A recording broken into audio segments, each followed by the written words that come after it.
Ito ang maliliit na bangkang tumutulong sa pagdaong, at paghila ng mga malalaking barko sa mga daungan ng Europa. Sila ay tinatawag na mga bangkang panghawak ng linya, o mga bangkang pangdaong.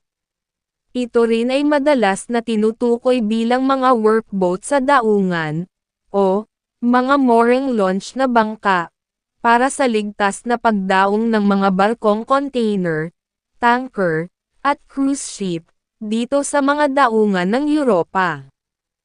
Ang bangkang ito ay may espesyalisadong trabaho at tungkulin.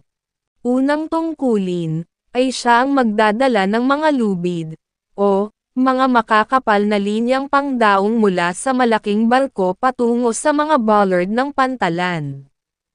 Pangalawang tungkulin, ay maaari rin silang tumulong sa paghila ng mga iba't ibang sasakyang pandagat sa masikip na tubig. Pangatlong tungkulin, ay siya ang magdadala ng kagamitan at mga tripulante galing sa daungan patungo sa barko na nakatambay sa gitna ng dagat. Maraming salamat po sa pagpanood. Huwag kalimutan mag-subscribe, like, share, at follow sa aking YouTube channel. Violeta Informative Entertainment.